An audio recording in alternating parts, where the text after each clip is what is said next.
Everyone, आप सभी को छोटी दीपावली की हार्दिक शुभकामनाएं। अभी सुबह के बजे थे 5, मैं उठ गई थी। मैंने कार्तिक स्नान वगैरह कर लिया है। तुलसा जी में और पथवारी पे मेरी पूजा हो गई है। उसके बाद मैं मंदिर चली गई थी क्योंकि मैं पीपल में रोज जल चढ़ाती हूँ। कहते हैं ना, कार्तिक मास में पथवारी और पीपल सींचने का बहुत धर्म मिलता है। तो मंदिर में जाकर मैं पीपल को भी सींच आई हूँ। उसके बाद मैं घर आ गई थी। आने के बाद मैंने माधव का स्नान वगैरह करा दिया था। उसके बाद माधव को भी गर्मा गर्म नाश्ता दे दिया है। तो गर्म दूध था, साथ में थे बिस्किट। हमारे माधव ने भी नाश्ता कर लिया है।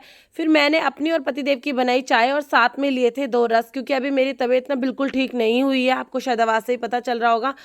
सफाई के चक्कर में ना सर्दी इतनी ज़्यादा लग गई थी कि बिना स्टीम के कंट्रोल ही नहीं हो पाई, और दवाइयाँ भी बहुत लेनी पड़ी, और खांसी तो बस पूछिए ही मत, बिल्कुल ही दम निकाल रही थी। उसके बाद स्टीम वगैरह लेने के बाद मेरे थोड़ा आराम हो गया था, और पूरे घर की साफ़ सफाई मेरी हो चुकी है।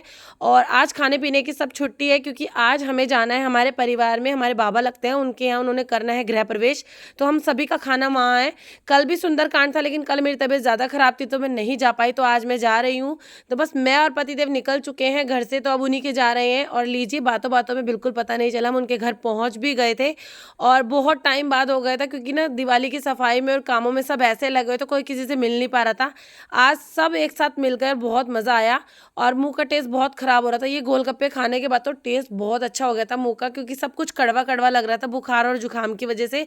सबसे मिले जुले और खूब सारी गपशप करने के बाद यहाँ से भी हमें जल्दी ही निकलना था। उसके बाद खाना पीना हमारा हो गया था। फिर हम सब ने मीठे में खाई रस मलाई, जो कि मेरी फेवरेट है। मुझे ना मीठे में रस मलाई बहुत टेस्टी लगती। ठंडी थी लेकिन थोड़ी सी मैंने टेस्ट कर ही ली थी। उसके बाद हम यहाँ से भी निकल चुके हैं, मैं और पतिदेव, क्योंकि अब हमें जाना है मार्केट में। काफ़ी टाइम हो गया हमें नए घर में शिफ्ट करे हुए, लेकिन अभी तक हमारे मंदिर का मुहूर्त नहीं बना था। तो आज हम मार्केट में मंदिर लेने ही आए हैं। तो बहुत सारे मंदिर देखे, कम ही समझ आ रहे थे। को जो समझ आ रहा था वो बहुत ज़्यादा महंगा था, और जो बाकी थोड़े कम थे वो हमें समझ ही नहीं आ रहे थे। तो बहुत झक मारने के बाद ना हमें एक मंदिर समझ आया। उसके बाद हम पसंद करके आ गए थे, ऑर्डर दे आए थे। उसके बाद हम घर आ गए।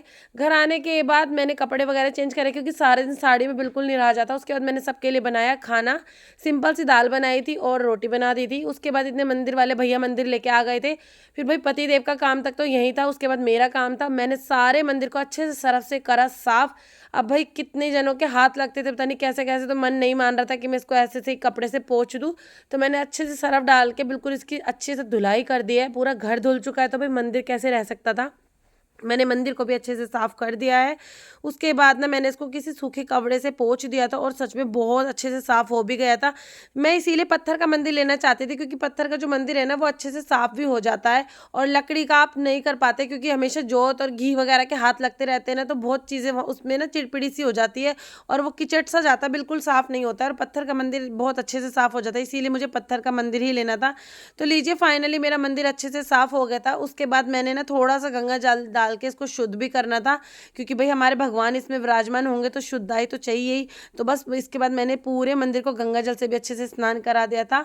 और मेरा मंदिर मैंने जो भगवानों को स्थापित जब करा ना, इसमें तो उन सबको गंगा जल से स्नान करा के उनको अच्छे स्वच्छ कपड़े पहना के ही विराजमान करा। तो लीजिए, मेरे मंदिर को आपको कैसा लगा कमेंट में ज़रूर बताना, और मेरी माँ भगवती का लहंगा कैसा लगा वो भी ज़रूर बताना। तो चलिए फिर मिलेंगे नेक्स्ट ब्लॉग में, तब तक के लिए बाय।